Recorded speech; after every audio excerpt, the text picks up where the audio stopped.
Hello, ladies and gentlemen. I'm Lyle Eesley. I'm a professor with Defense Acquisition University out here at Fort Belvoir in Washington. And I'd like to welcome you to the presentation this afternoon.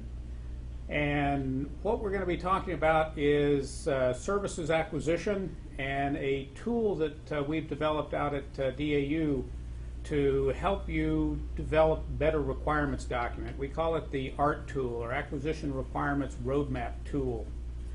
And we'll be going over that and showing you how to use the tool, but first I want to go through some slides to kind of put why we developed the tool and put the process in context. Now, a little bit about me. I'm obviously with the Department of Defense at DAU. I've spent 29 years in the Air Force, everything from a contracting officer to a section chief, division chief, and ultimately the director of contracting for 3 different major commands. So I've worked a lot in the services arena, both from defining requirements and building business strategies and contracts for services, and know the importance of it. One of the things I'd like you to do as you participate in this, at the bottom of the screen is a survey site, or a survey box. If you have questions on anything that I'm saying today or would like to find out more information that I didn't cover, please put a question in and we'll try to answer those questions as much time as we can to work the questions in. So please do that. I look forward to your questions. So why is services important? Okay. Now, what I'm going to be talking about is information that I know within the Department of Defense, but I would submit that within every civilian agency out there, services consumes a significant amount of your budget. As you look at this chart, within the Department of Defense, we've been spending more on services over the past 10 years than we have on equipment and supplies. So it's a huge opportunity, and we're all agencies, DoD and all the civilian agencies, are going to be facing quite a crunch in the next few years as we struggle with budget issues, deficit issues, everything else. And it's going to be incumbent upon all of us to try to maximize the value we get out of our service acquisition dollars. So it's hugely important on all of us to do this better. And the Department of Defense, I know, has a lot of room for opportunity. And I suspect your organizations do too. So you acquisition professionals out there, look at what your agency spends on services over a year. And when you see this, the way we've constructed this, we've built what we call portfolios of services, such as construction, facilities, transportation, so that we can define how much money we spend in each of those, what we call portfolios, or the taxonomy that's been created within DoD. And I'll talk a little bit more about that later. But it's just instructive to see how much money goes in services and why that's important. So back in 2010, Dr. Carter created this Better Buying Power initiative. And one of the things that we're focused on in Better Buying Power is to improve the tradecraft in services and services acquisition.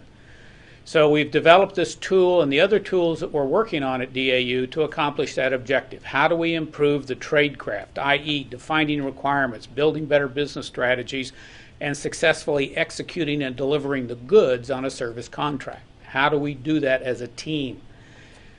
This is the taxonomy that DoD has developed. Knowledge-based services, advisory and assistance services, all fit in knowledge-based, medical, information technology, electronics, transportation. The idea behind the portfolios is we build knowledge within those portfolios on commercial business practices, good acquisition strategy, so that we get smarter within those portfolios across the department and frankly across the federal government on how we can buy services and construct business strategies to maximize the dollar return on our taxpayer money. So that's the purpose behind portfolios, is so we develop knowledge and understanding of common business practices, et cetera, within each of those portfolios, because they're not all the same. So, and that's the important thing to understand, is the way you buy medical support services is not the same as the way you buy facility management services. And so how do we gain the knowledge and learn in this process? So what are some of the typical problems we've seen in DoD? And again, I suspect some of these will probably be occurring in your agency and activities as well. Department is infected with a bad case of what I call cut-paste-itis, where you just take the last PWS, change the name, and submit it to contracting and say, oh yeah, this is my current requirement. Contracting comes back and says, man, it looks like the same one I bought 10 years ago. So analyze what the requirement is. A lack of understanding of what a performance requirement and performance outcome is. Poor market research. Well, why is market research important? So that you're not buying the old technology, so that you know what's going on in the marketplace in terms of technology and business practices, types of incentives. And believe me, you contracting folks out there, being an old contracting officer, an RFI is not sufficient for market research. You really have to delve deeply and understand both the requirement and the marketplace. Tasks with no performance standards. A task is merely a task to do for a contractor. If you don't have a performance standard with that, which basically says how well that task has to be done, what's the contractor to do? And in building a proposal to address what you're trying to achieve. So standards, and we'll talk a lot about standards in just a bit. Too many personnel qualifications, or I need 10 bodies. Well, why do you need 10 bodies? Well, I've always had 10 bodies. I just need 10 bodies. It's a butts, I call it butts in seats. So nobody's analyzing the requirement. Your deliverable on 10 butts in seats is a bi-weekly time card, I guess. And unfortunately, we see too much of that. Any rate, and then finally, business strategy decided before the requirement is really defined. So the requirement drives the business strategy, not the other way around. A couple of things that you may be interested that are available to you to download is the DoD Guidebook to the Acquisition of Services. It parallels the process that I'm going to describe here in a minute, and also a new guidebook on market research. All of these are available to anybody to download. So here's the acquisition process. Too many times we found in the department that people viewed this process from their perspective. Like, if I'm a contracting officer, my only goal is to write a contract. Or if I'm a requirements guy or a COR, you look at it from your perspective. What we all need to do is step back and look at this as a workflow, as a process for acquiring services. And it all starts out there with a mission requirement. And the mission requirement takes a team of people, not just the COR, not just the contracting officer, not just a program or project manager. It takes everybody involved to build that team, understand what you're trying to do, understand what problems you've had, and then do the market research. The first 3 steps in this are what we call the planning phase. Get your team together, understand the requirement, come up with a common vision statement, and we'll talk a little bit about vision in a minute. What have been the problems? What changes do you anticipate during the life of this new requirement? Many of our service contracts run for 3 to 5 years. So is your agency, is your activity going to be stationary over that period of time, or is it going to be changing? What changes do you need to plan for in the way you write the new requirement? Any rate, so those 3 steps are your market research, or your planning phase. That forms the foundation for developing the requirement at step 4, and then at step 5, building the business strategy to support that requirement.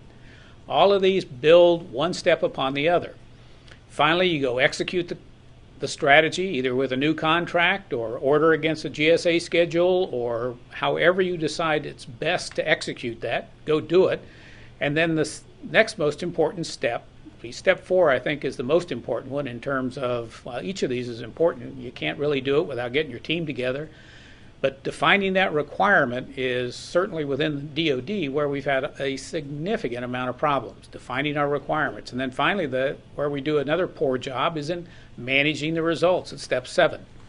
So step 7 is also key. Your CORs have to be on board so that you're delivering those mission results at the end of this process. And so it's a holistic process from mission requirement to mission results, and everybody plays throughout this process, not just individual elements of it, because it has to work together. It works together best as a team effort through this process. Now, some of the things you do at step one is form a team charter. You start with a vision statement. What's your vision? What are you trying to accomplish with this acquisition? We've done a number of what I call service acquisition workshops where we get a requirement team together, contracting, CORs, and we go in and facilitate. And the first thing we ask them, what are you trying to do? And it's surprising how often they can't agree on what they're trying to do. And so if your team can't agree, if they can't come up with a common vision statement, that's not a good harbinger for success. So what we've done is you can download from the Service Acquisition Mall, and I'll take you to the mall in a little bit. You can download any of these forms. For example, this team charter. You can download the team charter. You can download a project plan, which is in either Microsoft Excel or in Microsoft Project, that has each one of these 7 steps broken out in great detail, and you can use whichever ones are applicable to your organization, and they're not so DoD-centric that you can't use them. I've tried to build our tools and build our training as non-DoD as I can make it, because it's generic enough that it really does apply to everybody. So this is just an example of the breakdown at step 2 in some of the steps that are involved. So you can download the whole project plan from the mall. What the Service Acquisition Mall is our attempt to try to provide that one-stop shop for information and knowledge and training on services acquisition. It's broke down by portfolios, as you can see. It's HTTP, so anybody can access it. It's been accessed literally from just about every country in the world. So I'll show you, and you access the mall to download the ARRT tool, and I'll show you how to do that in a little bit. So why vision? Here's the structure for how we define requirements. We break it down by your vision statement. Supporting the vision statement are your high-level objectives, and under high-level objectives are task statements or even sub-task statements supporting a task. It's like an organizational chart that you see in an office. We did a workshop for the Arlington National Cemetery, and the director of the cemetery came in and clearly laid out her vision. The particular requirement was for all the grounds contracts at Arlington. Her vision was, I want Arlington to look like Augusta in April. You golfers out there will know what I mean. So that set a very lofty goal for a vision statement for everybody working on the grounds maintenance. Then she said, here are my 3 high-level objectives. She said, I want every acre to look the same. And she came armed with pictures that showed how every acre didn't look the same. Second goal, I want no damage to my monuments, because some of the contractors were knocking over the headstones and not taking proper care of the facility. And number 3, I want respect for my services, because some of the contractors were trying to mow grass during a funeral. Not really the image you want to leave with a family. So as we built the PWS, we could align all of the tasks within that PWS to those 3 objectives. So that's the importance of going in with a structure in mind of how to lay out your requirement. There's some talk about a statement of objectives, or a SOO. Okay, a SOO is a good way to go. If you have a requirement where you can lay out your vision statement and lay out the high-level objectives, and what this chart implies is that the contractor in their proposal basically builds the task statements to support your high-level objectives. That's one way of doing a statement of objectives. But the more common way that most of us use are a performance work statement, or PWS. And this graphic illustrates how a PWS is organized, with your vision statement, high-level objectives, and then the tasks broken down under each of the high-level objectives. This particular one in the ARRT tool, you can now weight the high-level objectives, because in reality not all of them are of perhaps equal importance or equal risk or equal cost. Whatever weighting rubric you want to use, you can apply it in the ARRT tool. You also can weight the tasks within an HLO. This could be important in terms of looking at what do you want to evaluate in a contractor's proposal. And clearly you'd probably want to evaluate how they're going to accomplish those tasks or those high-level objectives that you put the most weight on. So that's one of the ways to use the weighting scheme in the tool. So under what does the roadmap, what is this roadmap we're talking about? Okay, this is an example of what the roadmap is.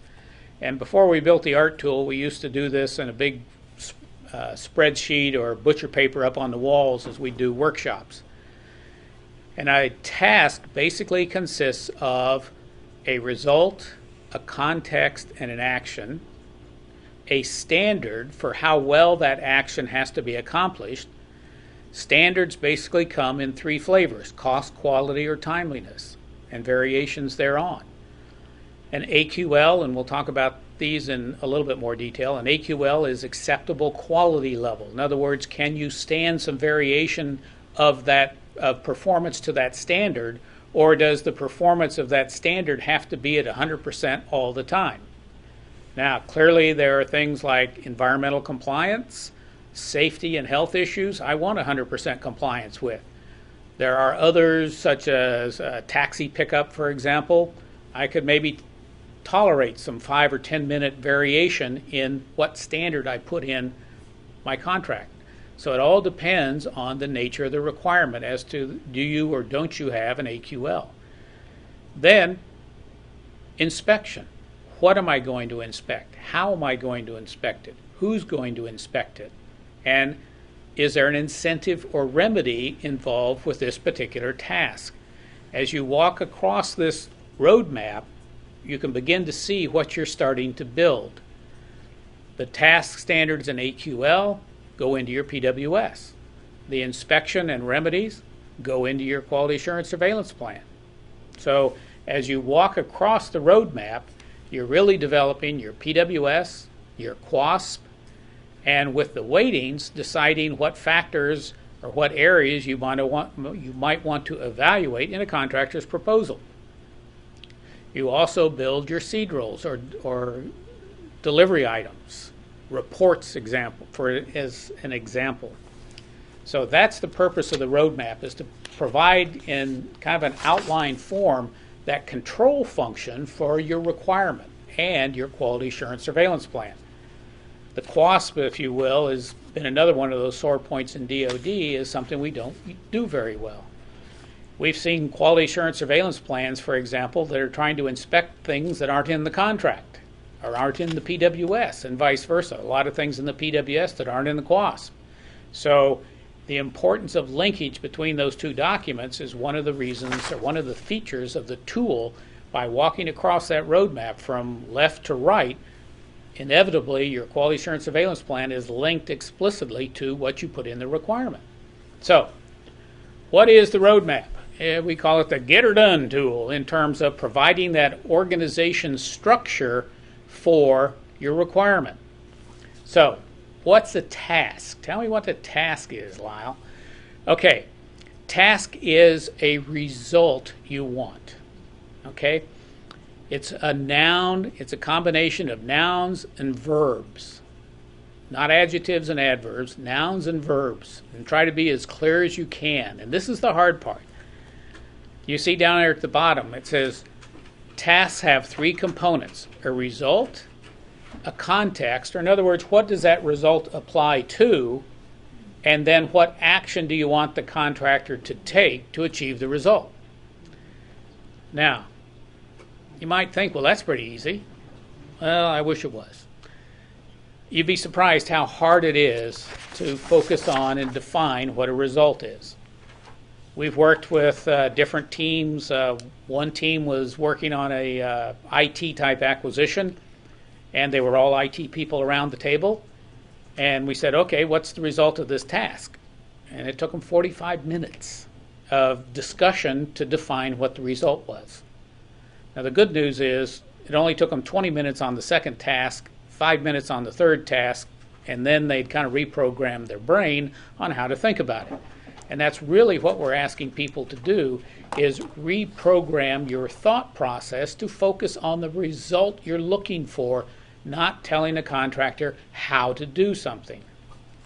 So That's the hardest part of this tool, is getting people to think about a result.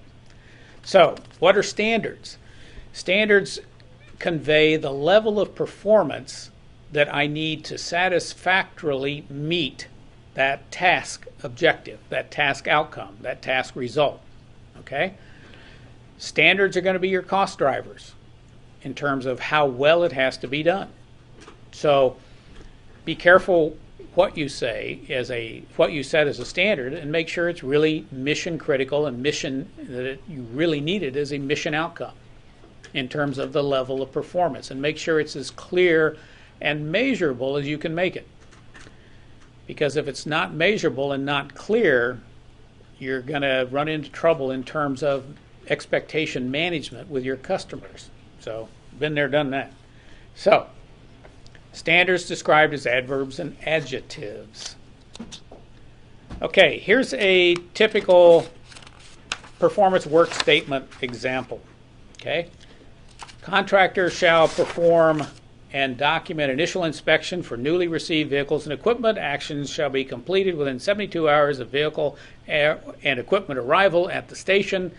Documentation shall be in accordance with, in this case, Army Regulation 735-5. Now, what's the result we're looking for? Okay, I use this example in the classroom, and since you're all out there and can't really get much feedback other than what this camera is looking at me, so what would the result be in this statement? Okay, and what's the context of that result? In other words, what does the result apply to? And then finally, what actions are we asking the contractor to take in terms of achieving the result? So look at this one for a minute. See if you can figure out what is the result. And the result is not vehicles and equipment. I'll give you that much. Okay, let's look at what it is. Now let's break down the pieces. The result that I'm looking for is the initial inspection. That's the result. Okay, what does that inspection apply to? Newly arrived vehicles and equipment. What actions am I asking the contractor to take? To perform and document those inspections. And then my standards are complete it within 72 hours and do the documentation in accordance with this regulation. So those are my standards. So as I look at a statement like this, this is what would appear as the task statement, and this is what would be in the PWS as the complete statement. AQL, as I mentioned, is a variation to the standard. Is it something that you can allow that variation? As I mentioned earlier, there are some things where you should not allow variation, that a compliance is 100%. So the requirements development team, along with contracting officer, are the ones that need to think through that and determine whether or not an AQL is applicable or not. So what's a PWS structure? This is another thing that we're striving for, certainly within the department, because nowhere, the FAR, for example, does not have a structure or an outline for what a PWS should look like. And consequently, the Department of Defense is all over the map. I suspect your agencies or activities may or may not have a common structure for a PWS. What we're trying to do with the ARRT tool is develop that common structure that everybody can use, not only within DoD, but across the federal government. Because I can tell you from a contractor's perspective, they don't like having to look all over a document to find what's applicable, because we tend to hide it in different places. If we can be consistent with industry in how we describe our requirements, we're consistent in how we organize a solicitation, because the FAR requires that. But the important part of a solicitation is the requirement. So if we can standardize how we write our requirements and structure our requirements, industry is going to love it and not waste as much time searching for information within a PWS. So the way we've organized it with the ARRT tool is Your introduction covers your vision, your mission, your background type information, general requirements in Part 2, specific performance requirements in Part 3, which is what the ARRT tool is really designed to help you with. Part 4 is special requirements in terms of maybe government furnished property or special security requirements. The deliverables in Section 5, related documents in Section 6, and then the performance requirements summary, which is a table outline of all the requirements in the PWS along with remedies and incentives, So that's the structure for the PWS that's in the QASP tool, or in the ARRT tool, So I talked about the PWS. Well, what about the Quality Assurance Surveillance Plan? How does that work? If we use the ARRT tool to build the performance task standards in AQL, so that's my green box, blue box, and purple box in there in terms of the actions, results, and context, and the standards. So they drive what you're going to inspect. You should be the what should derive from the results you were asking for in your task statement. The how is going to be dependent upon the standards that you've set and the outcomes that you're looking for, as well as what you've asked the contractor to do as part of the requirement. And then finally, the who falls back usually to that good old COR that is going to inspect all this. So if we use our example from the earlier equipment inspection, what am I going to inspect? Well, the results I wanted were initial inspection. So I better look at the receiving reports and the standard that I used, so I'm looking for the inspection reports and the submittals from the contractor. The how is do a random sample of those documents and see if they were submitted within 72 hours and were they in compliance with that regulation as the how. And then the who is going to be the COR or the technical representative working with the COR that's working in the transportation or warehousing operation that's going to get this equipment. So all of that goes into the Quality Assurance Surveillance Plan. And again, within a QASP, there's no standards across DoD, and so we built a standard format for a Quality Assurance Surveillance Plan. So the PWS I've got here is your key communication device with industry. It is truly the most important document in an RFP and the most important one that you're going to build through this service acquisition process. So be as clear as you can. List the requirements in descending order of importance. Use drafts if you have time so you can get comments back from industry. And again, focus on results, not body count, because it's the results you're buying. Let the contractor figure out how many people it's going to take. Our challenge is to accurately and artfully define the results that we're looking for. Because if we don't, one of the pitfalls that we've learned, certainly through my experience in the government, is this little legal principle called ambiguity will be construed against the drafter, which really means if you're not clear and it can be subject to interpretation and somebody interprets that differently than you do, but you're not clear, that's an ambiguity, and that will be construed against you, and we will usually find in favor of the person who made the interpretation that was different than yours because you weren't clear. It's a very long-standing legal principle. So it again underscores the importance of defining what it is we want, what the results are, and not the body count. If you can do that, you can avoid the protests that will come and that will delay your acquisition. Avoid claims, misunderstandings later on. The last comment in here, I used to work for General Slinkard when he was the head of Air Force contracting up at the Pentagon. His comment was, he said, the best contract in the world can't fix a poorly defined requirement. So that's the importance of what we're trying to achieve with the ARRT tool, is to help you and give you a tool that you can use to build a better requirement.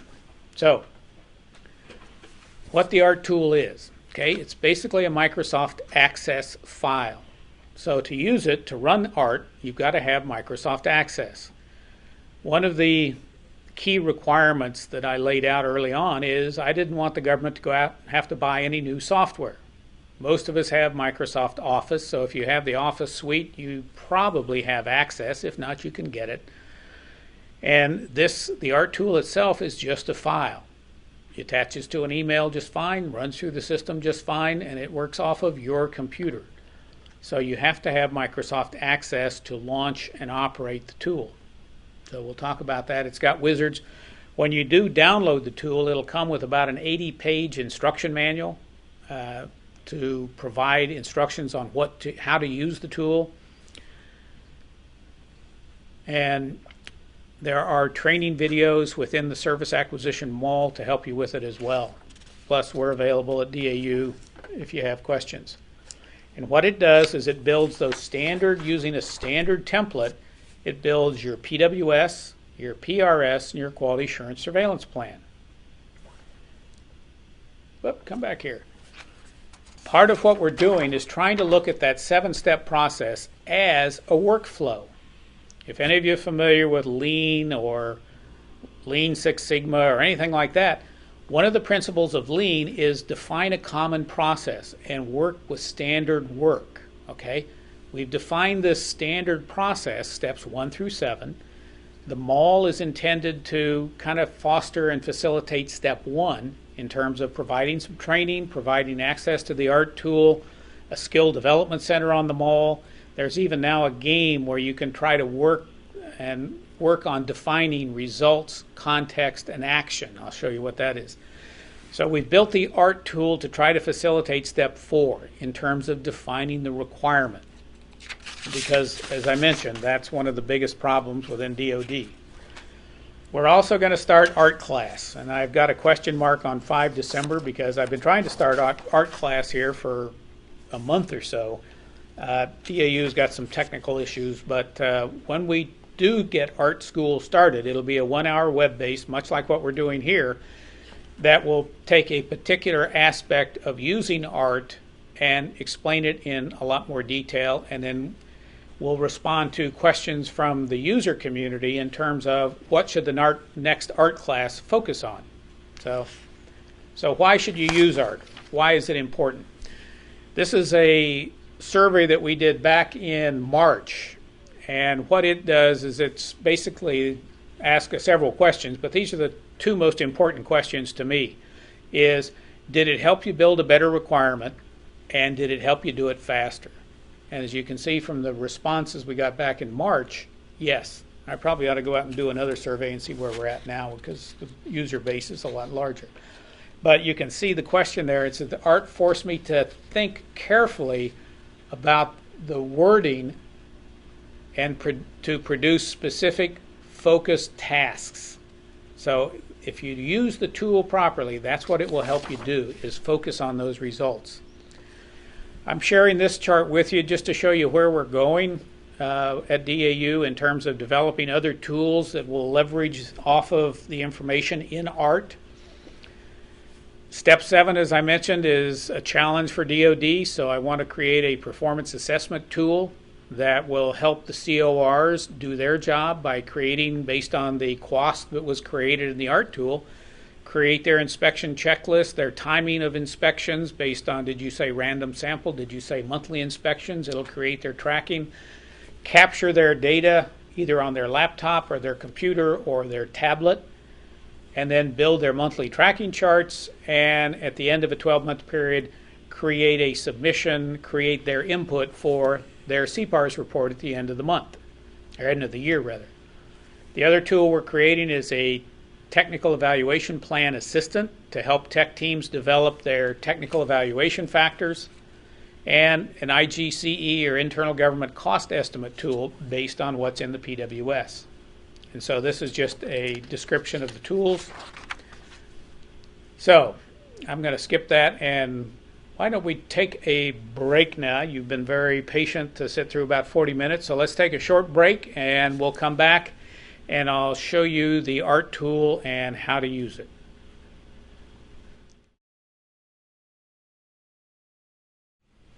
Welcome back to talk about the ARRT tool, the Acquisition Requirements Roadmap tool.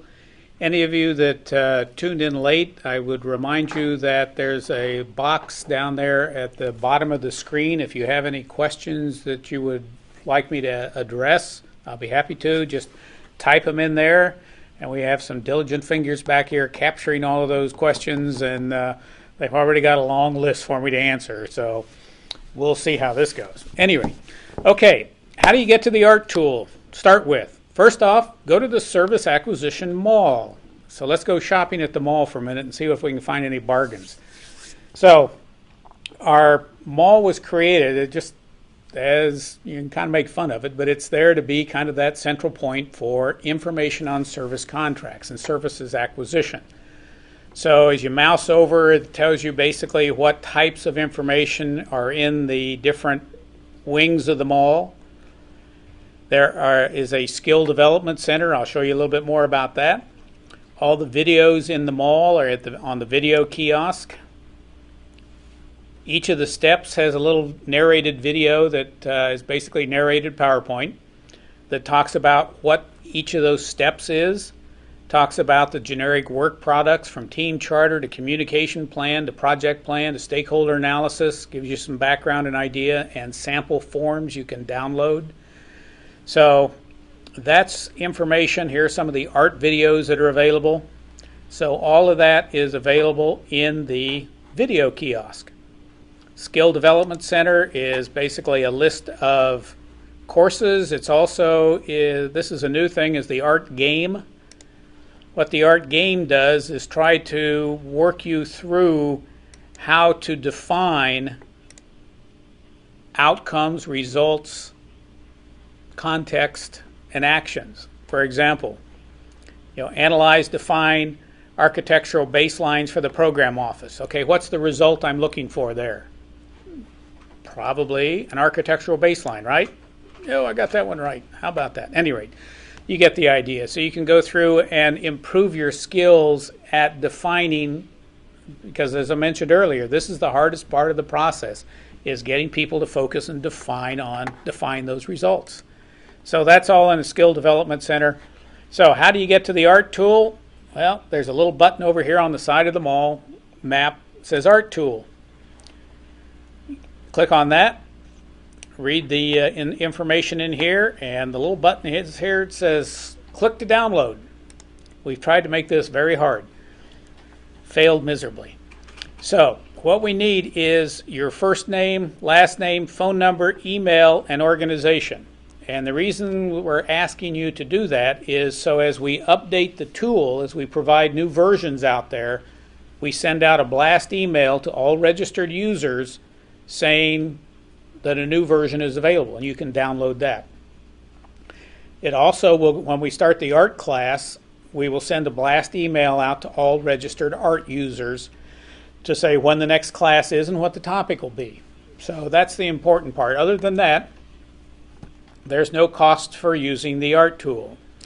And I say that because there isn't any cost. It is developed by the government, or not by the government, it's developed by a contractor, but under government direction and process. So we own the data rights, and anybody can use it free of charge. So you submit that. Oh yeah, okay, it's blank. Okay, never mind. I won't register online here. But it will send you an email, and then it tells you in the email how to download the tool. You click on it and download the tool. When you download the tool, it will come with that 80-page instruction book, and I think it's with 2.0, we've also included a PowerPoint chart on what's changed if you're using one of the earlier versions. So that's how you get to ARRT. Now, let's go to ARRT. If I can get the technology to work here we go. Okay, this is the main page of ARRT. When you download it, you'll need to save it to your hard drive because it won't run off of an email. Or if you work on it and email it to somebody, make sure they download it to their hard drive because it will not work from an email. Otherwise, you'll ask lots of questions. Why didn't it work? So there's several things on the front page. When you open it the first time, it'll ask you to enable the content. of the database, because it's basically a database program. That's all Microsoft Access is. You can create and manage a project. You can configure the ARRT settings. In other words, you can structure. We've created that common template I mentioned about a PWS. You can modify that. You know, having grown up in DoD, I'm tired of having tools forced down my throat that I can't change anything in. So we've made this a fairly flexible document. You can change the structure if you really need to. But again, what we're trying to do is work towards that common interface with industry, so industry knows where to find stuff in our requirements. Anyway, you can identify who the current user is. In fact, with this version, we're on version 2.0. We launched version 1.0 back in August of last year, followed by 1.5, 1.6. We launched this version in early October. So we're continuing to develop and refine the tool. So as I click on Create and Manage a Project, you'll come with 2.0. It's actually got a few more in here than the version I'm working on here. But Maintain the Clark River is a dummy example of a dredging requirement that we've included in the tool, just so you have some idea of how to navigate around the tool. You notice across the top there's a project list, which is what I'm on now. Project information, if I click on that, it says, oh, select a project, knucklehead. Okay, maintain the Clark River. Here's my project, is the name, when it was created, and a progress chart in terms of where am I at in completing this document. My task statements, my deliverables, my PWS, and my QoS. If I go back to the top again,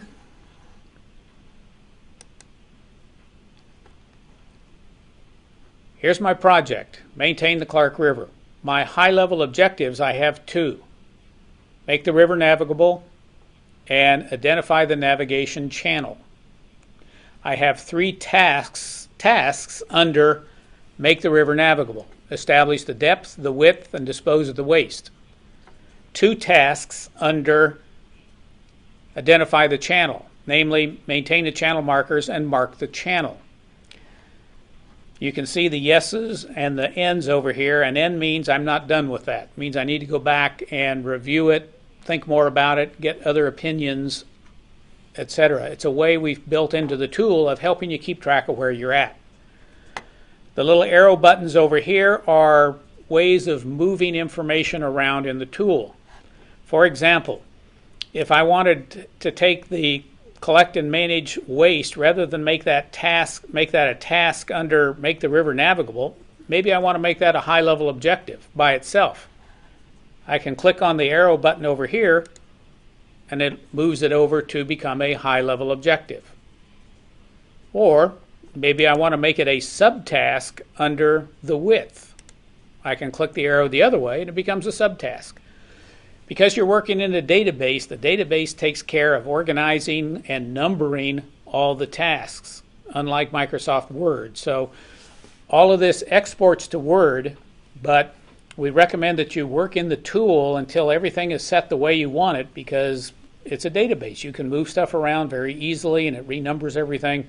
So, and then once you're done, export to Word, send it to contracting or for folks to review as a Word document. We're also working on XML standards for PWS and QoS so that it can eventually be exported as an XML, so that a contract writing system, for example, could just import it as an XML file. Anyway, you see when I clicked on, let's go up here and click on Establish and Maintain the Depth.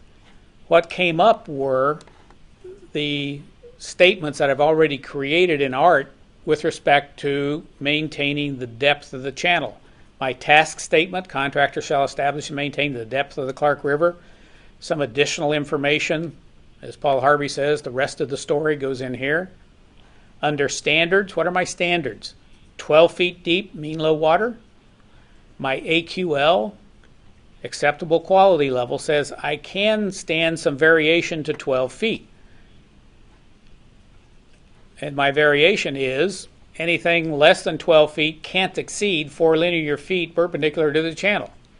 Sounds like it was written by an engineer. So that's the purpose of an AQL, to say how much variation can you stand in that standard. If I couldn't stand any variation, there would be no information in that AQL block. It'd just be blank. That implies that conformance to the standard is 100%. How am I going to inspect it?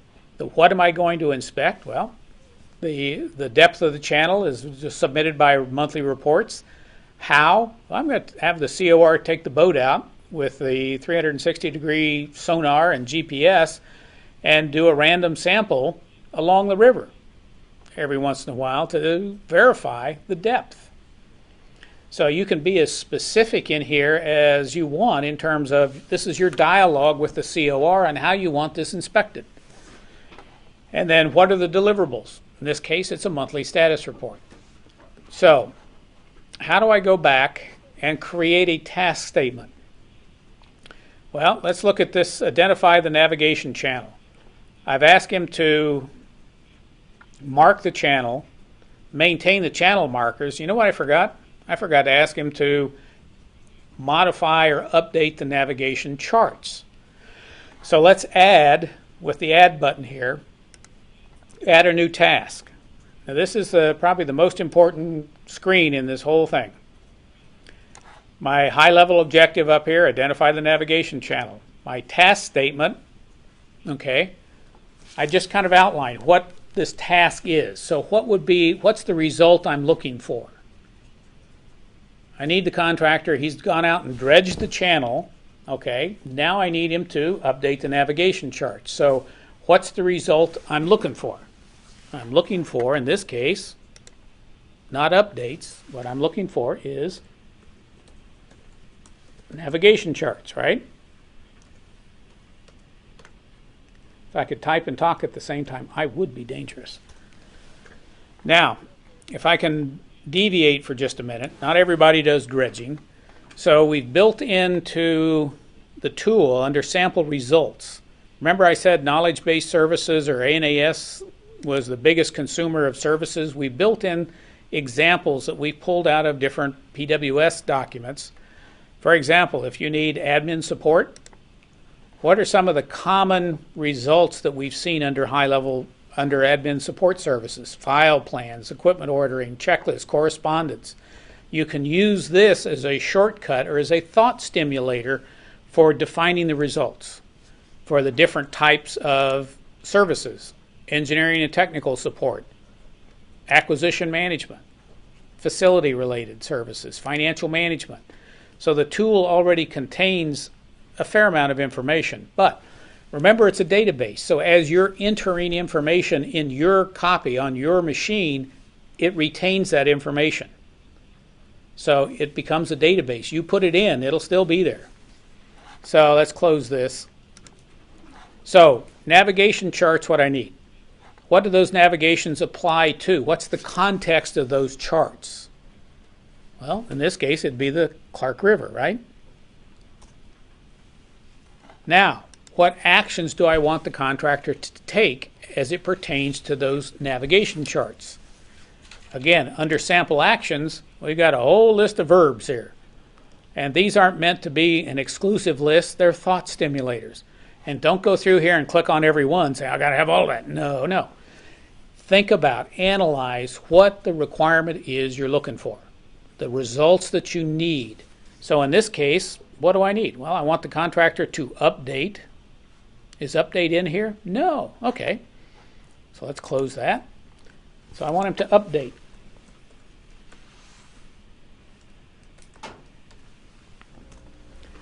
Maybe I want him to maintain. Is maintain in here? Yes. So I can hold the control key down, or the shift key down, and go through here and, whoop, not the shift key, the control key, Lyle. And maybe I want him to produce them as well. What else? Track. So I can continue to add these verbs in here. Maintain, update, produce, track. See the arrows over here on the right? I can move those up and down. Okay? So I can move this all the way to the top, move it all the way to the bottom, or delete it. The point is, put these in the right order, because what the tool does, what we tried to get the tool to do, is build the PWS statement for you. If you'll notice up here in the blue section, it says the contractor shall update, produce, and maintain navigation charts or navigation charts for the Clark River. Now, it doesn't always get the grammar right. I have to admit that. Okay? So if you're happy with this, or you can go back here and change it. So, for example, I want to edit navigation charts and put an S on that. Now there's an S on it. When I hit the apply button, it moves it up to the white box. And this is now typable text. I can fix the grammar and get it the way I want it. So that's how you build a task statement with the ARRT tool, is focus on the questions A, B, and C, results, context, and action, and let the tool do the work for you in terms of building the statement. Now, I mentioned there's this box down here at the bottom, description optional. It doesn't look like it's a very big box, but there's no limit to the text information you can put in there. So use that to define. If you need to expand on what you really mean by that, use that box for the rest of the story, as Paul Harvey says. If I'm done with my task statement, the process flow up here in the right-hand corner with the arrows is to get you to the next step. Oh, it says, hey, you changed what me, the computer, did. I say, you're darn right. I want to get the grammar right. Thank you very much. I'll take what I typed. And so now standards. Again, I mentioned sample standards, or we have samples in there. Standards come in 3 flavors: cost, quality, and timeliness. So perhaps for the navigation charts, maybe there's a compliant aspect that I need. Compliant with Coast Guard, federal laws. Now I can edit this. Let's add that. We also have a button in here. If you've used a previous standard, you can use it again. Now I want to edit that and say state and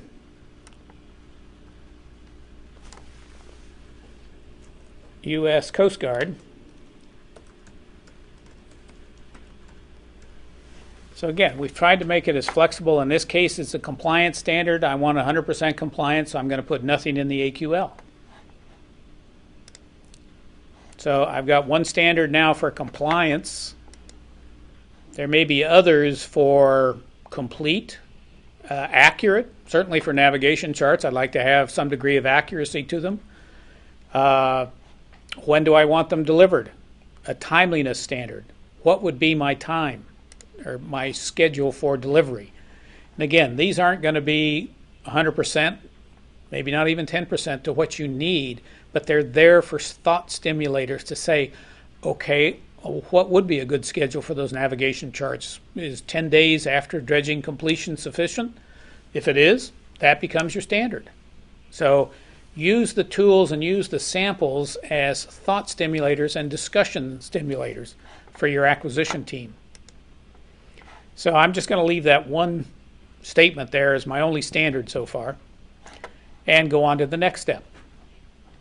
And you see this little chart, this thing between the blue arrows right here. It looks like a scroll.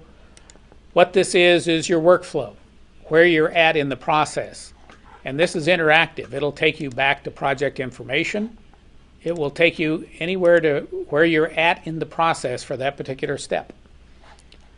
So if I go through now and say, okay, what am I going to inspect?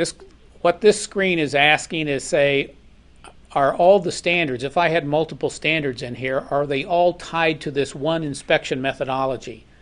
I may have one inspection methodology for certain standards and another inspection methodology for other standards. So this gives me the flexibility of defining which inspection methodology applies to which standard.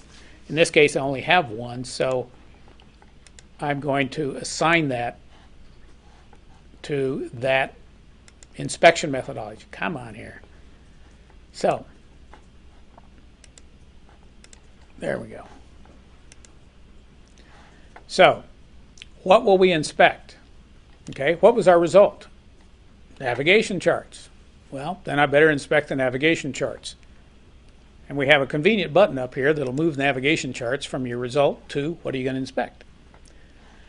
Would navigation charts be a deliverable? Yeah, they're going to be a deliverable. So I better create a, do I have a deliverable? Here are all my current deliverables out here, 1 through 4. Don't see navigation charts in there, so I better create a new deliverable.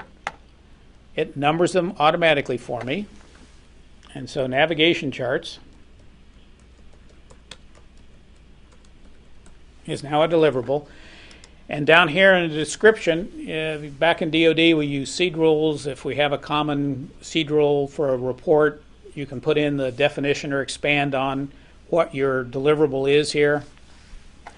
In the interest of time, I'm not going to do that. And so now I've created a 5th deliverable, and it's tied to this task. So right now, if I was to look at the PWS, it will be in the PWS associated with this task, and also in Section 5 under deliverables. Next step, how will I inspect it? So my standard is compliance. So how? I'm going to ask the COR to verify that the charts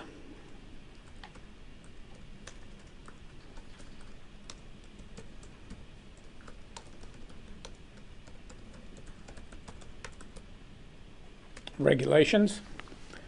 Now, could I ask the COR to inspect the accuracy of the charts?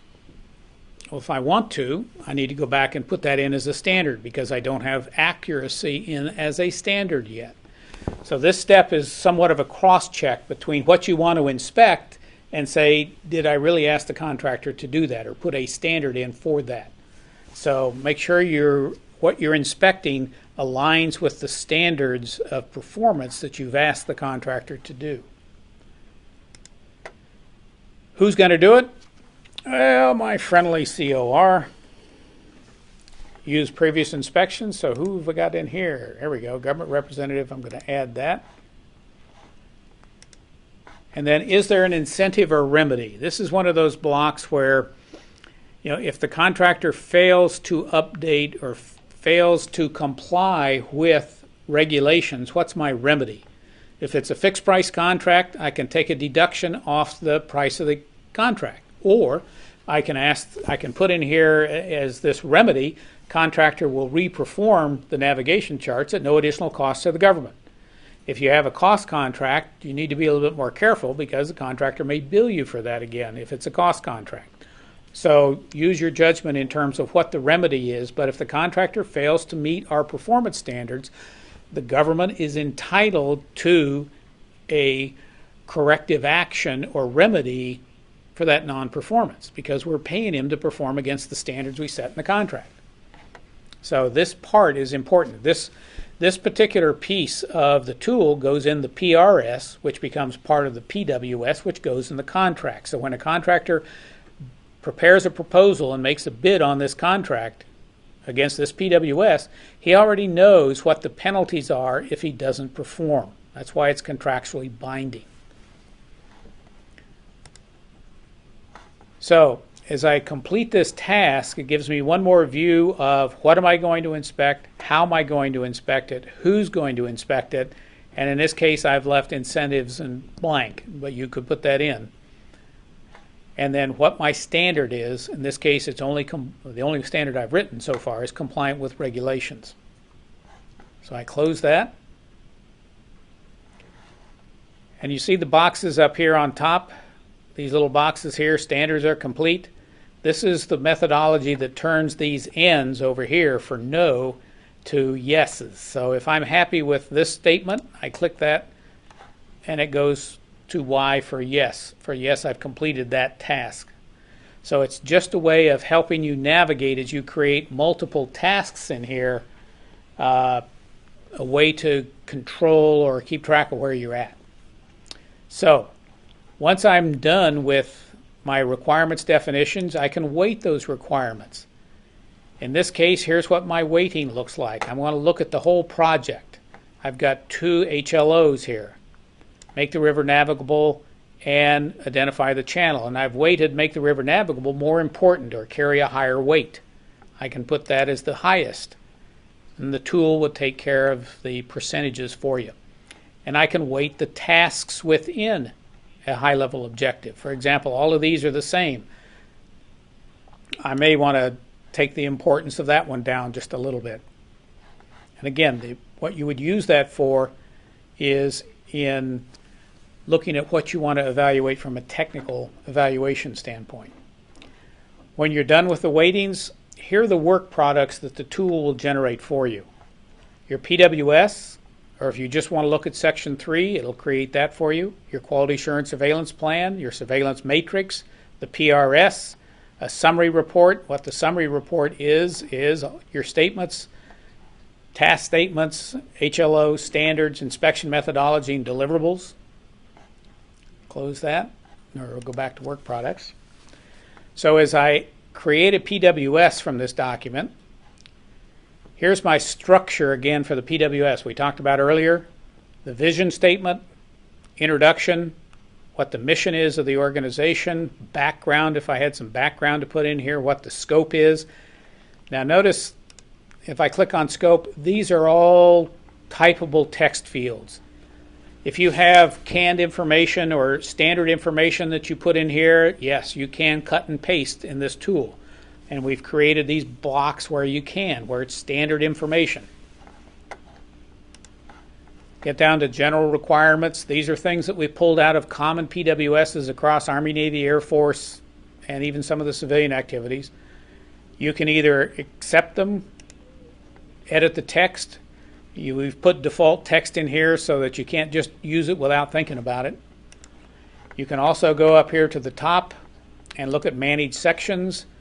If you don't subcontract management, there's no subcontracting, you can take that or unclick the box and it takes the wording out and basically says just reserved, so that 2.3 is always contract management and administration, but if you don't use it, it'll still be that. There'll just be no text to it. It just says reserved.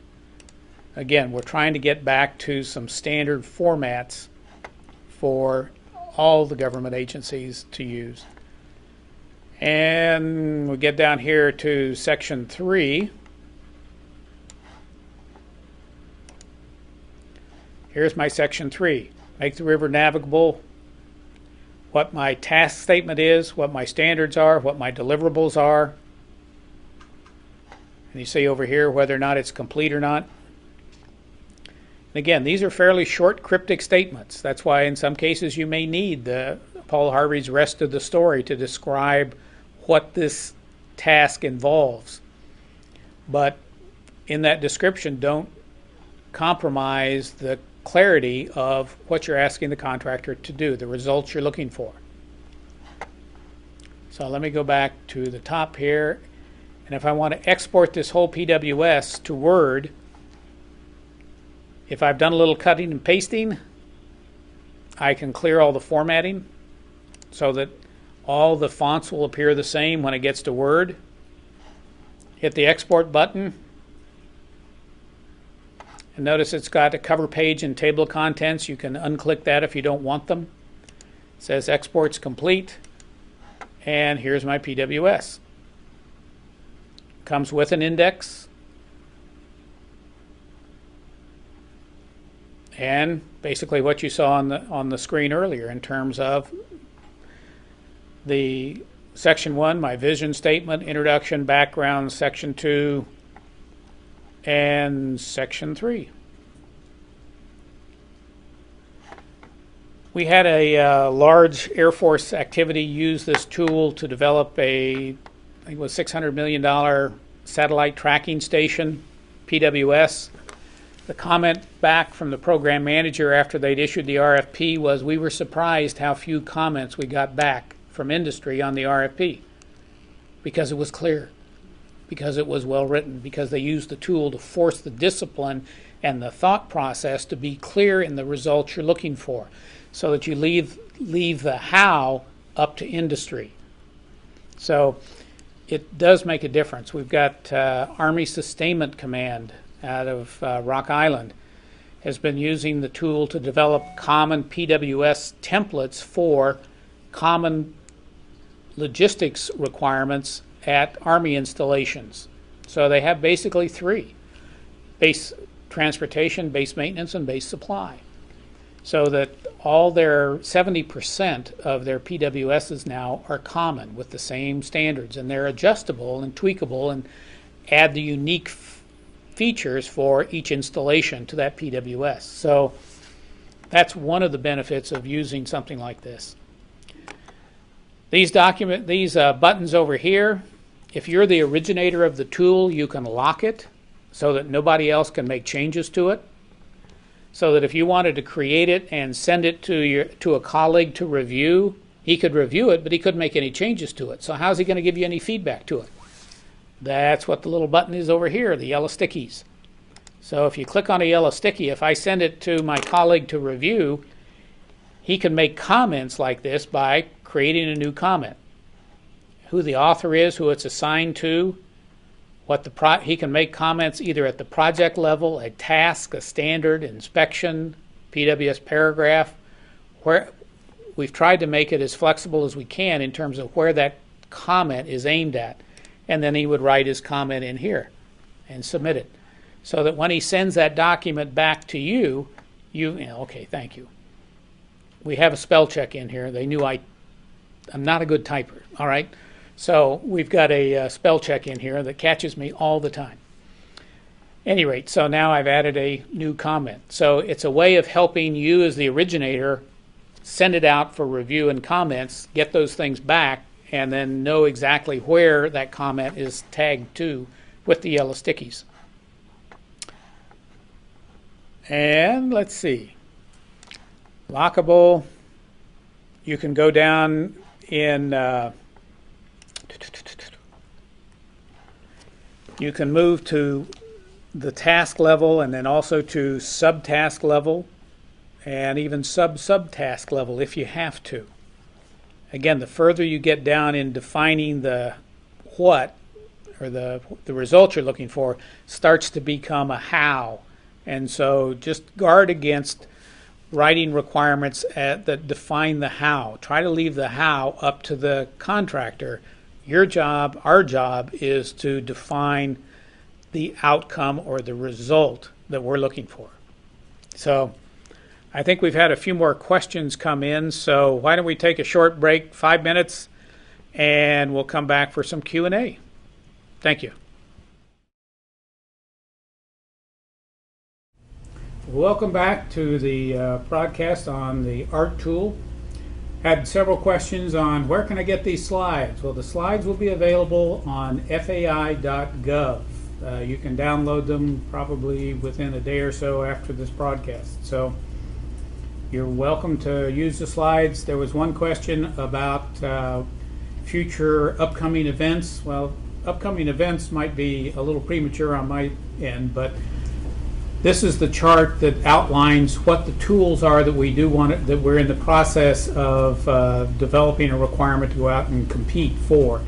Basically, these bottom three: the tech eval section, section M development, performance assessment tool or the PAT tool, an estimator, which is a tool based on what you put in the ARRT tool for your PWS to help you come up with a good government cost estimate for this requirement. So all of these tools are going to be pulling information out of the ARRT tool and out of the database that ARRT creates for your requirement. So we honestly don't anticipate even starting to test. The first one will be the performance assessment tool or PAT tool. We probably will start development on that next summer and be in a position to do some beta testing in the fall of next year. So these are still a ways out yet. But I have several questions here, some good questions in here. Just a rehash on what an acceptable quality level is. Again, that's just a variation to the standard that you put in your PWS.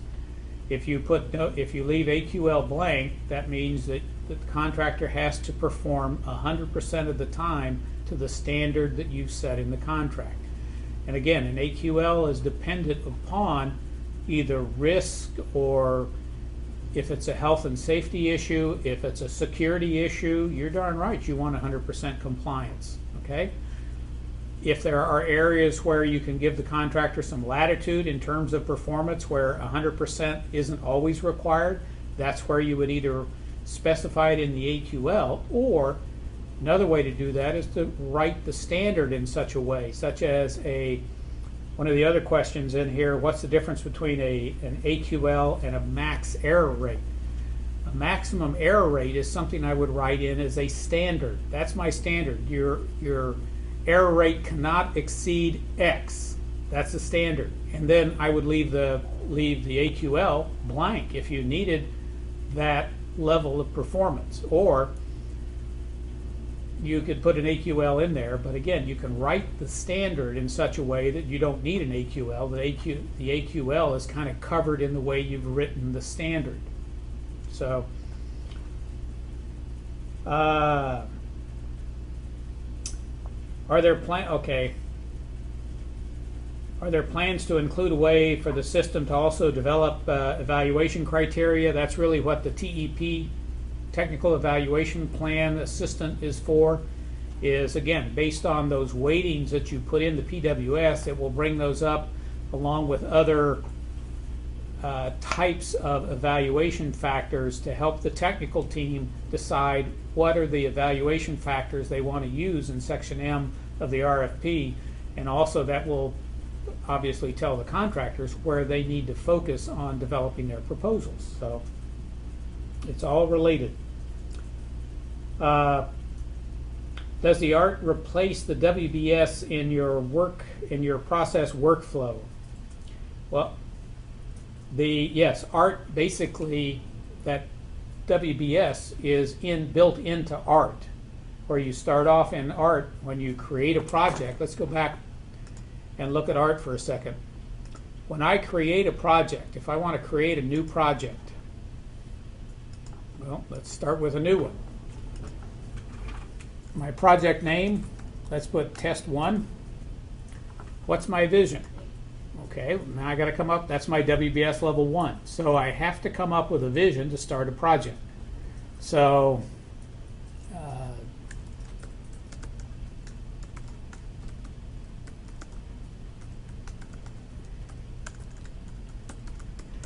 enable the workforce to develop better requirements. Okay, that's my vision. So it's new, it was created on this date, and it's version 1.0, and I'm going to use the default PWS template, okay?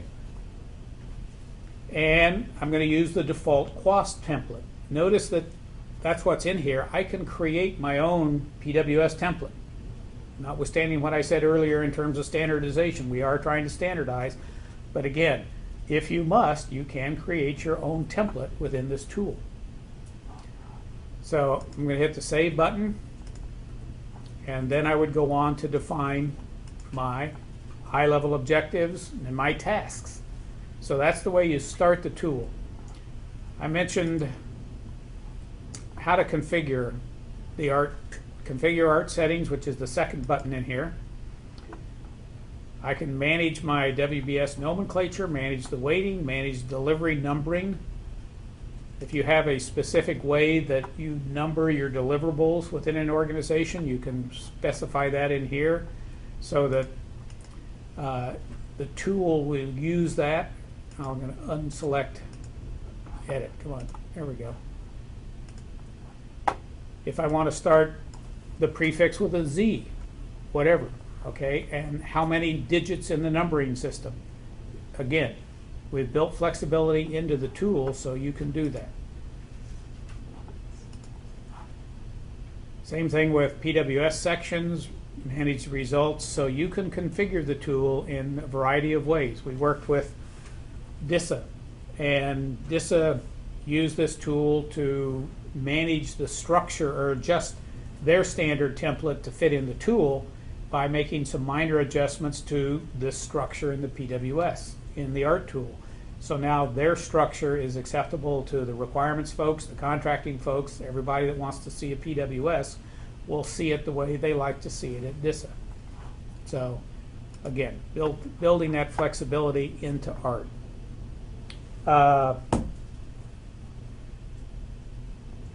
Yeah, the upcoming attractions is a little hard. Standards.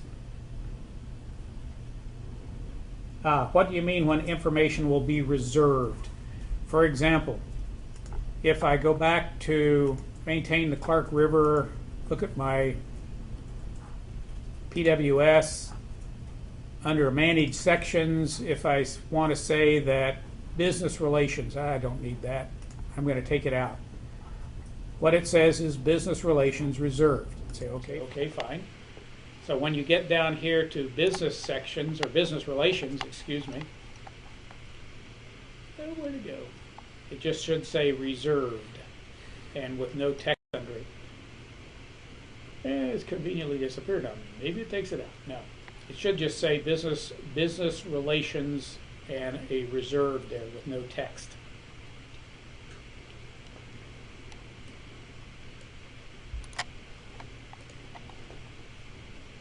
If I click on this button, 2.2, so let's go back. The button up here, if I need to add sections, you can do that as well. Put section name, section title, and then what the description of what's in that section. Again, you can cut and paste in any of these blocks that look like this.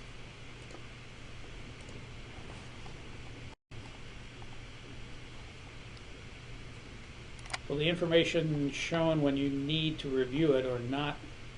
Yeah, if you deselect it or if you put it in a reserve category, it's not part of that PWS, either when you export it to Word or anything else.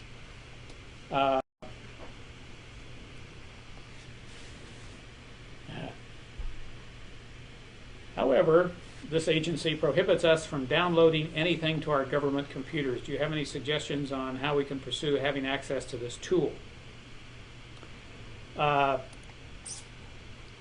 We've run across this in other agencies as well.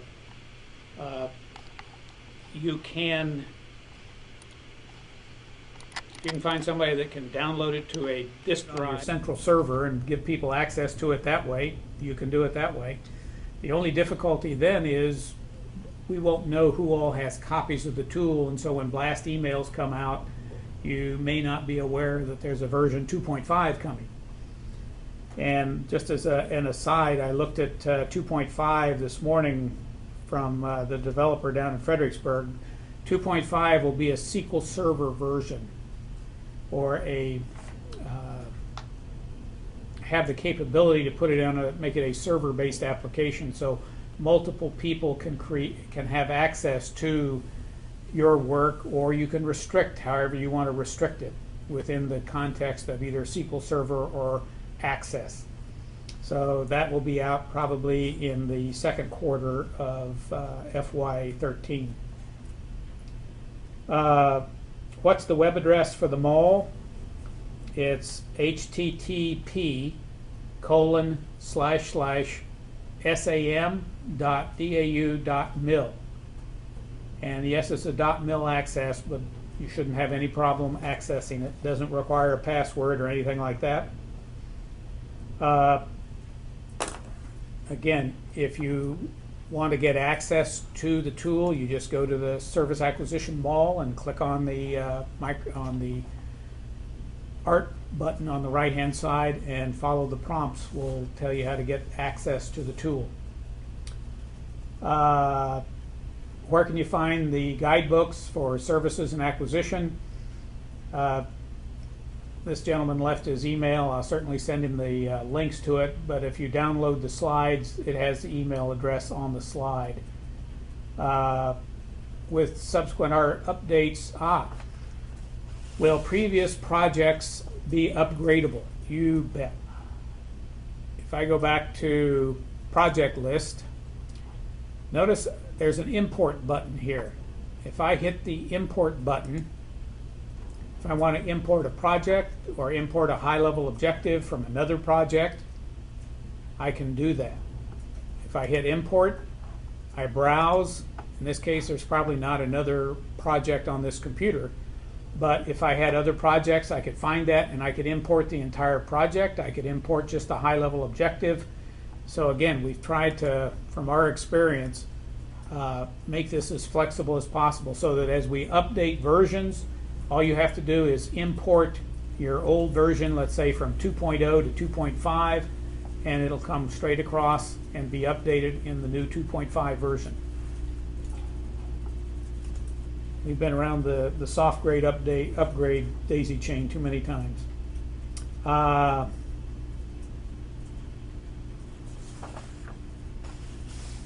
Okay, here's a good question. It says the FAR basically provides two ways to conduct a performance-based service acquisition, one using a PWS and one using a SUE. Absolutely correct. The government-provided PWS appears to essentially be the process of the government defining the solution to which all vendors must propose. Okay? The solution. Okay, what we're defining, what we're trying to use the ARRT tool for is define the results that we need. And perhaps that structure, for example, under high-level objectives, if I wanted to use a SUE, I could stop at those high-level objectives. For example, using the Arlington National Cemetery example, when the director came in and said, I want every acre to look the same, I want no damage to my monuments, and I want respect for my services. Boom, you just stop there and let the contractors come back with how are they going to make every acre look the same? How are they not going to damage the monuments? And then how are they going to respect the services for their employees that are out doing the work at the cemetery? A SUE is a good way, perfectly acceptable way of letting the contractor have far more freedom, if you will, in defining how they're going to accomplish your objective. PWS gets into, yes, a little bit more specificity in terms of key results under a high-level objective. Again, it just depends on the nature of the requirement and how specific you have to be. For example, grounds maintenance, I could probably give contractors a pretty wide amount of latitude in defining how they're going to accomplish grounds maintenance. If it comes to aircraft maintenance, I'm going to be very specific on exactly what results and exactly what compliance I want with respect to maintaining these aircraft for safety of flight, for example, for compliance with the manufacturer's technical orders in exactly how they will perform, in what kind of periodic maintenance program. So it all depends on the requirement as to whether it's best suited for a SUE or best suited for a PWS. So, and that's up to the acquisition team, the requirements folks, the contracting folks, all working together as a team to come up with the best solution. So whether it's a SUE or a PWS, both of them are perfectly acceptable. The PWS should not define the how. It should define the results. And that's why we've built the tool the way we have to answer those ABC questions. What's the result I'm looking for? What's the context of the result? And then what actions do I want the contractor to take? So, and it still gives the contractor a latitude to come up with the how, so that you're not defining a common process that everybody has to bid to. Because what you do want to look for is innovation from contractors on how they're going to accomplish and meet your performance results. So, good question. Yeah, all I can say is stay tuned. If, for example, your agency might like to be a beta site or a test site as we work to develop some of these additional tools, I would recommend just send me an email or send Jeff Birch over at FAI an email saying, hey, we'd like to participate or be a beta site, because these tools are not just restricted to DoD. They're available to all agencies. In fact, I know of some state governments and some consultants that are out there using it. So, somebody asked about can ARRT be used as a mobile application such as an iPad? I want to say, man, I wish so.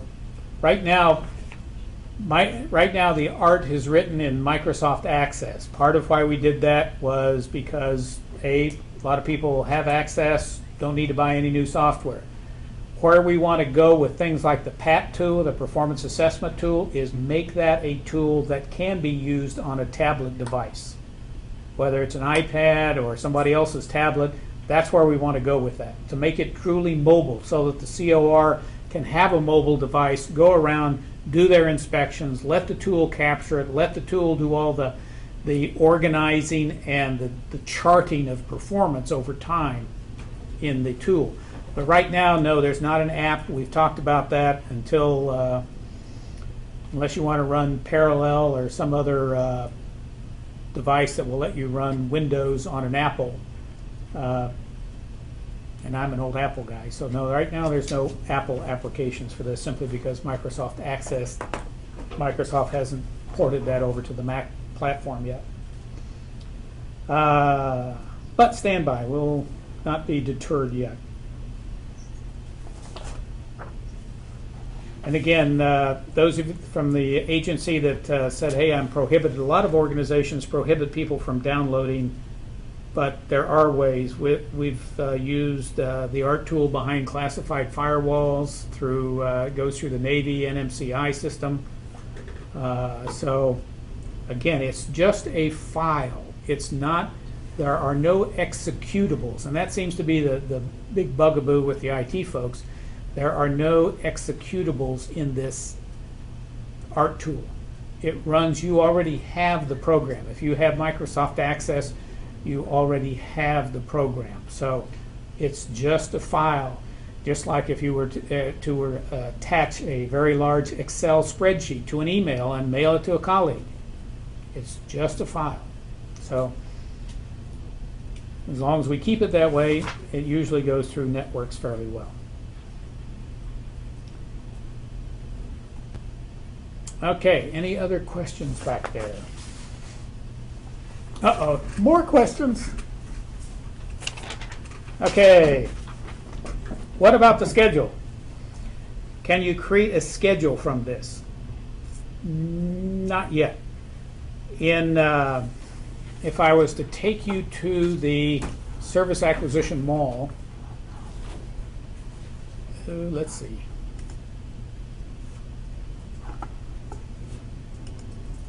By schedule, I am assuming you mean like an acquisition schedule. Not quite sure.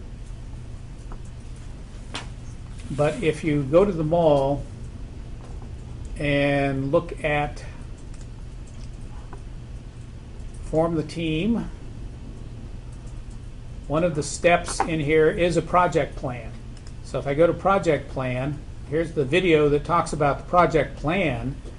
And then here's my downloadable, either in Microsoft Project or Excel, a project plan that covers everything from step 1 to step 5. I don't know if I'm going to blow this thing up if I try to download it or not. Then, in case I cut everybody off, I won't download it. But Project, of course, will create your Gantt charts, and as opposed to Excel. So this is, if you want to create a schedule for your entire acquisition, this is where you would go. And again, I would remind you that what we're looking at in terms of drafting that schedule is this process flow. And it will start from getting the team together to completing your acquisition and managing the results down here. Everything in here has a detailed breakout of each one of these steps as to who's responsible for the action, who's accountable for the action. And as you use this chart, you need to put names in there so everybody knows who's accountable. And that's the other purpose of establishing that team charter, is getting everybody to agree on what your objectives are.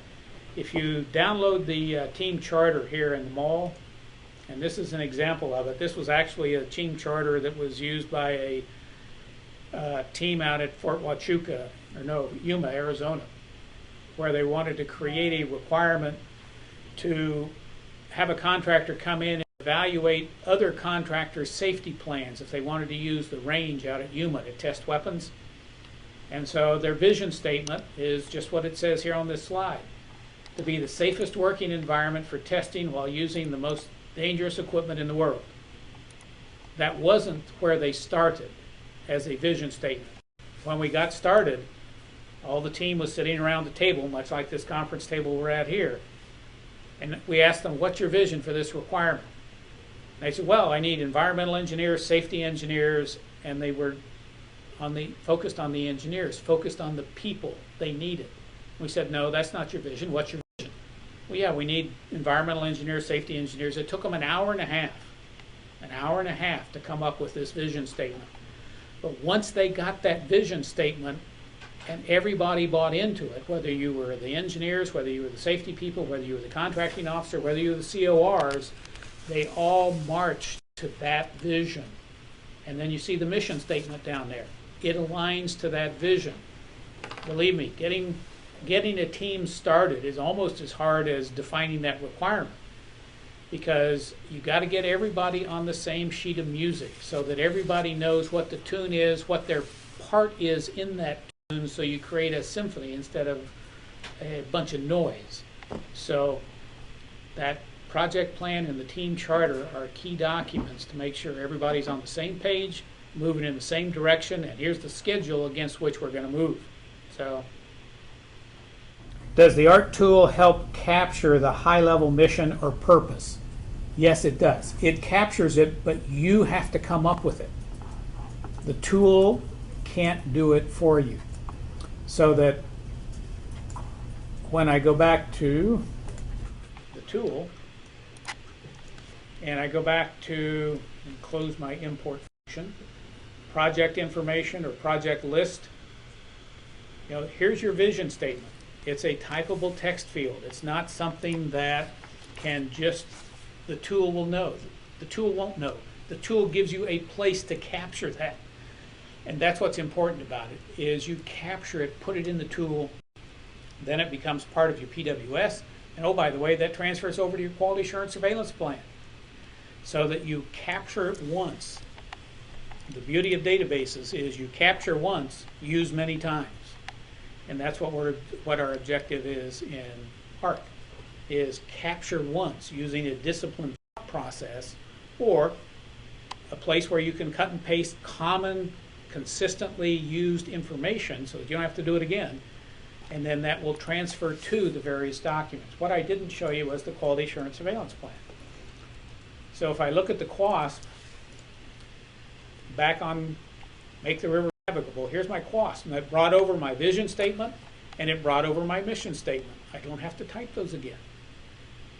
Talks about what the purpose of a QASP is, the authority of a QASP, roles and responsibilities, the government program manager, the contractor, the contracting officer's representative, the COR, who the contractor's representatives are, space for that information. Method of surveillance. Let's go back here and look at my surveillance matrix.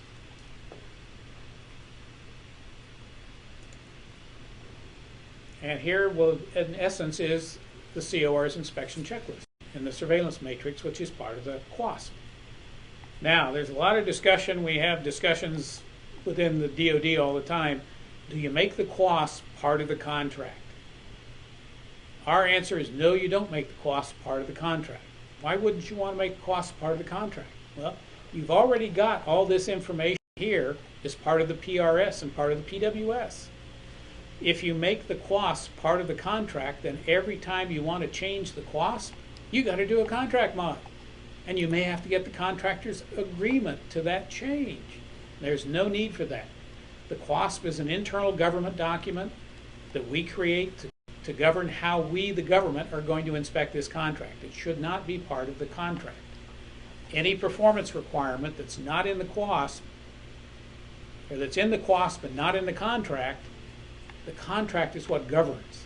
That's why we built this tool that takes what you've written in the PWS and the ARRT tool, puts it in the QASP.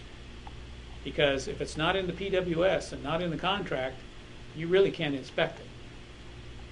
You may try to inspect it, but you can't hold a contractor accountable for it because it's not in the contract. So, cost, not in the contract. Okay.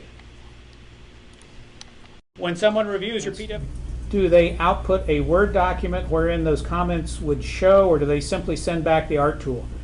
The way it works now is they would simply send back that, if you send it to a colleague to review, they look at it and then they would attach that to an email and send the whole tool back to you. Say, okay, I've reviewed your comments, the yellow stickies are attached, they're embedded in the tool, is the way it works right now. No, right now the ARRT tool basically doesn't allow you to merge their comments. You do that manually. You take their comments, acknowledge them, and adjust your section or adjust whatever section of the PWS that would apply to. So we're about to run out of time, but if you've got other questions, you can send us emails. If you have issues, if you want to download the tool, if you have issues with us, send us an email. We definitely can work with you, but our objective is to help the government write better requirements so that we get better proposals from industry, so that we get as much value as we possibly can from our service acquisition dollars in what's going to become a much more budget constrained environment. So I wish you all well and good luck, and use the ARRT tool and let us know your results. Thank you.